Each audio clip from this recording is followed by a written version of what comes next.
please, and withhold your applause until we are through, because otherwise I know if you gave each the applause you'd like to, we'd be here for a long time. You'll forgive me, too, if I first choose the colleagues of my own court.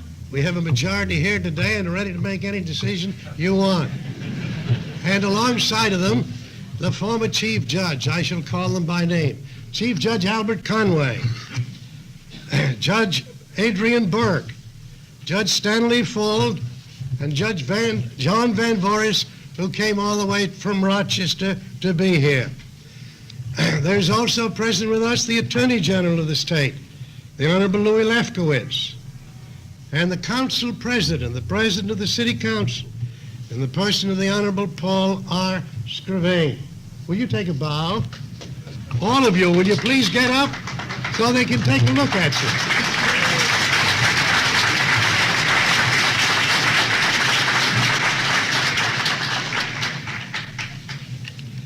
And now, deans are always important in the law school. There are only 2 or 3 of those here, I think, in the city. Dean McNeese, Jerome Prince, and Russell D. Niles. Are you here? And will you just get up? Thank you. I'd like to call on all the Bar Association presidents, but every one of the Bar Associations in the city of New York, as well as the Federal Bar Association, is here today. Will you gentlemen just get up for a moment, please? The presidents of the Bar Associations. And then, of course, I can't call them all by name, but we have a faculty here, and on that faculty we're dependent upon the kind of students they turn out. Will the members of the faculty please rise for a moment?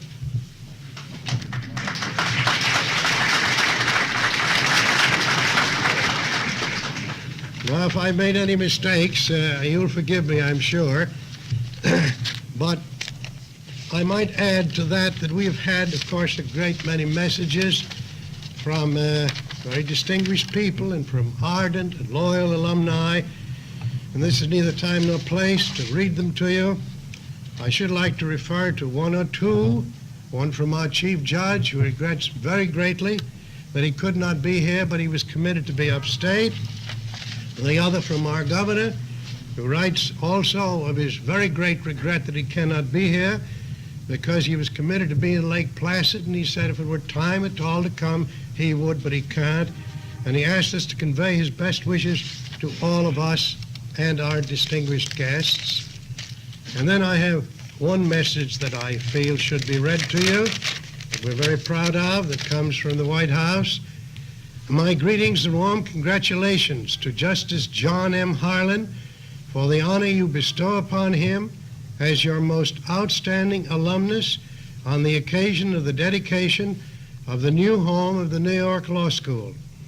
In tendering tribute to this most distinguished member of the highest court in our land, you appropriately honor also the high purpose and dedicated calling of your institution, which has contributed so many minds to the service of our democracy in the important councils of our local, state, and federal government.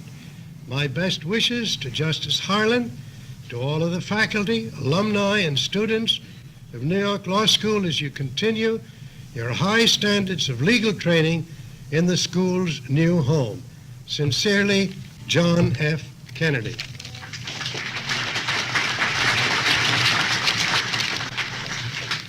And finally, before I present our honored guest today, I do want you to know the members of our Board of Trustees, and I'm going to ask them to rise for just a moment, and when we are through, you may render such applause as you deem appropriate. The Vice President, Hunter L. Delator, former Attorney General Goldstein, Mr. Alfred Gross, former Surrogate Charles H. Griffiths, former Appellate Division, I don't see anyone getting up.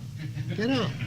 Former Appellate Division Judge James T. Hallinan, Present Appellate Division Justice Philip M. Kleinfeld, I. Howard Lehman, formerly President of the New York County Lawyers Association, Judge Ferdinand Pecora, former Justice of the Supreme Court, Mr. Murray Stockman, former President of the Queens County Bar Association, Mr. John V. Thornton, member of the New York Bar.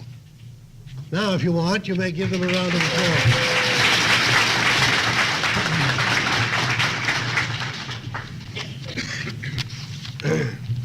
And now, my friends, today we especially honor our most outstanding alumnus. He comes from a family devoted to the law and to public service. His father was a member of the bar and served as a member of the Interstate Commerce Commission. His grandfather, as our mayor has already referred to, and whose name he bears, sat on the Supreme Court of the United States from 1877 to 1911, a period of 34 years, one of the longest periods of service in that court. Our distinguished alumnus obtained his A.B. degree at Princeton. As a Rhodes Scholar, he studied at Oxford, where he received his B.A. and M.A. degrees. He obtained his education in American law at our own New York Law School, receiving his LL.B. degree in 1924. Since then, he has received many honorary degrees. For 30 years, he was an active practitioner, connected with many important trials, both civil and criminal. During that time, he served as Assistant United States Attorney for the Southern District, as Special Prosecutor in a notable Queens trial, appointed by former Governor Smith, as Special Assistant Attorney General and Chief Counsel to the New York State Crime Commission during the administration of Governor Dewey and Attorney General Goldstein, our own trustee. After serving as colonel with the 8th Air Force during World War II, he resumed practice of the law and became one of the leading trial and appellate advocates in the state, often appearing before the Supreme Court of the United States. In 1954, he was appointed to the United States Court of Appeals for the Second Circuit.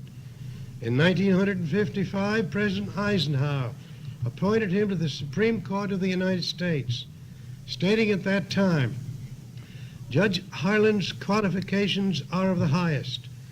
Certainly they were the highest of any that I could find."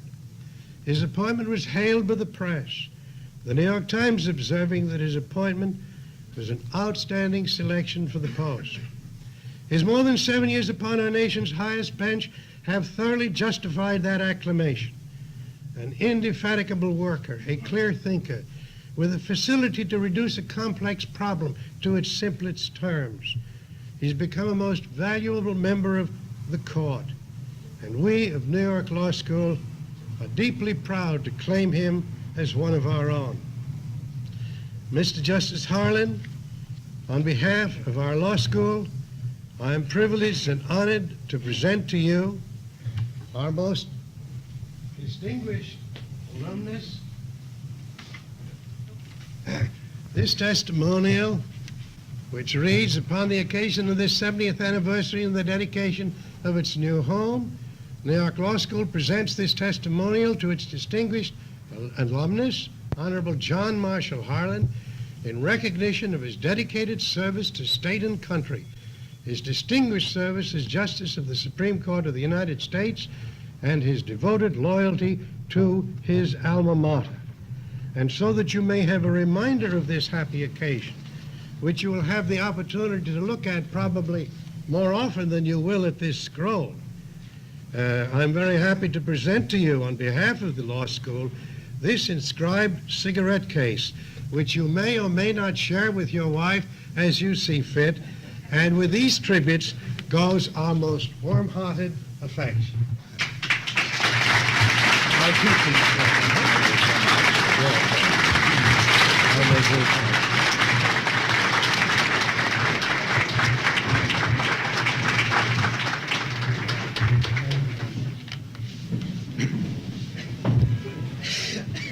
Judge Brozell, before I move into the formal part in my participation in these exercises, I hope you will indulge me in saying that this afternoon has taken a turn of affairs that I did not anticipate. I came up here to honor the New York Law School and not to be honored myself, and I confess to being extraordinarily flabbergasted by the events that just have taken place, but I appreciate them and will treasure them as a very happy memory of this occasion. Mayor Wagner, Judge Frosell, Dean Gutman, Mr. Smith, fellow judges, fellow alumni of the New York Law School, guests of the New York Law School, and last but not least, undergraduates of the New York Law School, who I hope are represented in this gathering, because after all, we're really met together to send you further on your way. I hope you will allow me to venture my opening to these remarks on a personal note. In 1923, I landed in New York in possession of a law degree from Oxford University, which I had attended as a Rhodes Scholar. And Rhodes Scholars in those days were not so commonplace in American life as they are today. One Wall Street law office to which I had applied for a job told me that it would be time enough to consider that question after I had received a legal education. Another more venturesome firm, in which 8 years later I became a partner, had, however, given me a berth. But there still remained the New York bar examinations, to which I was advised not to expose myself without an additional year of study in an American law school. The New York Law School met that need. It admitted me to its third-year class, and at the end of that year awarded me its LLB degree. And then some 32 years later, it paid me the compliment of awarding me an honorary degree, which required, on my part, no work whatever.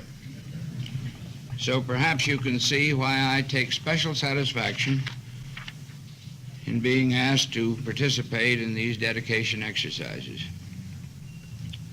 The acquisition of a new building is always an important thing in the life of any academic institution. But what we are celebrating today actually represents more than the addition to this school of a new physical facility.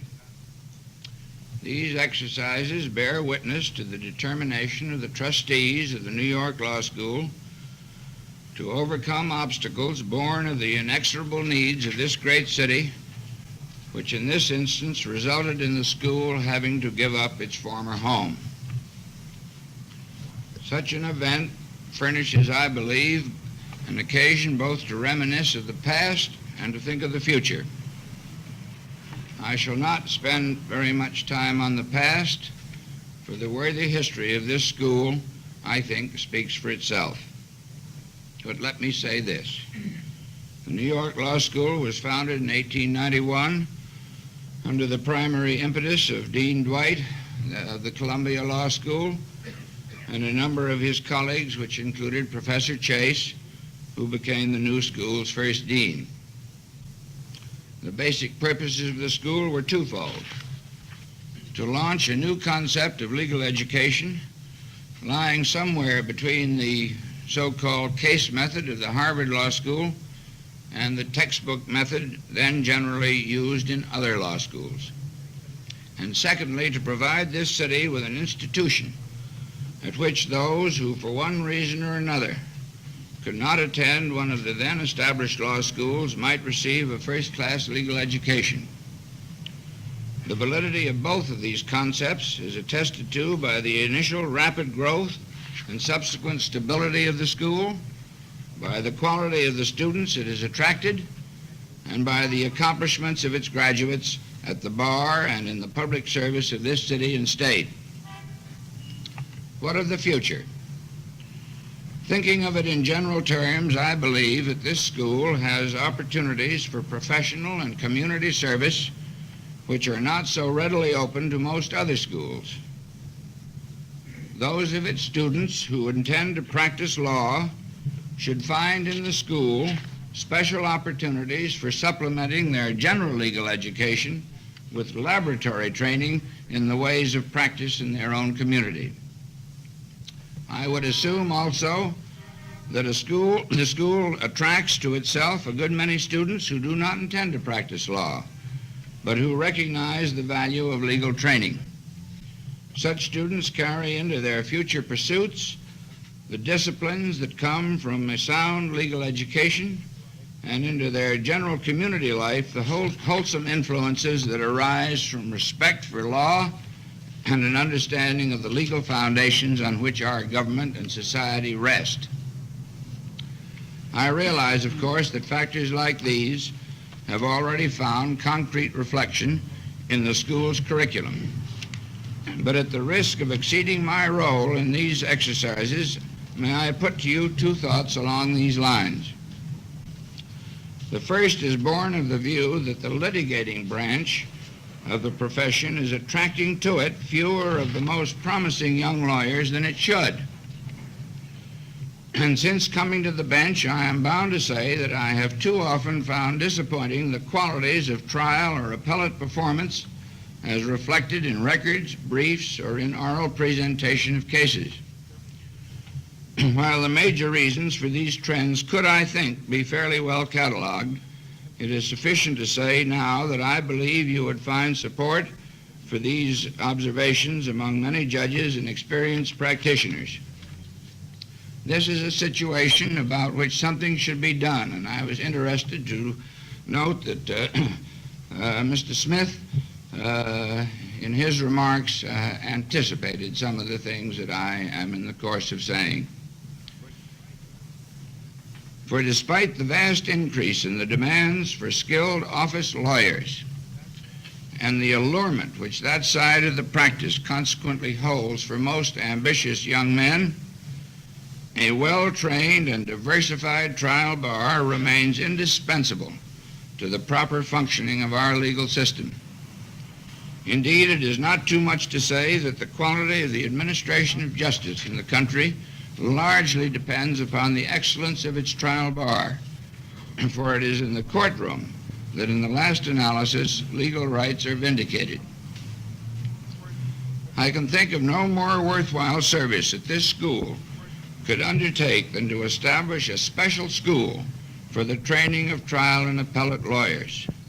By this I mean something much beyond moot courts or the spot courses or lectures in procedure or in trial or appellate practice, already included, I am sure, in the school's curriculum. I have in mind an integrated program in all aspects of the art of advocacy. In short, what might be called a school for barristers, staffed with its own faculty and open only to graduate students and those already admitted to the bar, both chosen on a highly selective basis. So far as I know, there is presently no such school of this kind in the United States. I believe that the New York Law School is peculiarly fitted to pioneer such a project, situated as it is in the largest litigating center of the country. The necessary clinical materials are available for the asking. State and federal courts, where trials and appeals in all types of litigation can be witnessed and the different techniques of skilled advocates observed in actual operation. Law offices, large, medium, and small, with whom I believe arrangements could be made to acquaint students with their particular methods of preparing cases for trial or appellate presentation. Judges who I am sure would gladly furnish valuable insights into the decisional process at various levels of adjudication. And lastly, a legal aid society, extremely active, where opportunities for actual courtroom experience could surely be found. Such a school would, I predict, attract wide interest at the bar and among other law schools, and in my judgment, would fill a gap too long neglected in our scheme of legal education. The second thought I would leave with you is perhaps more venturesome. It arises from something which will be recognized by all judges and many practicing lawyers, namely that the standard of newspaper reporting of court decisions is by and large not what it should be. I say this with no disrespect to the press, for legal reporting is a very difficult business, among other reasons because of the conditions under which it has to be done and because most of those engaged in it lack, through no fault of their own, an adequate legal background for meaningful and sometimes even accurate reporting of important cases.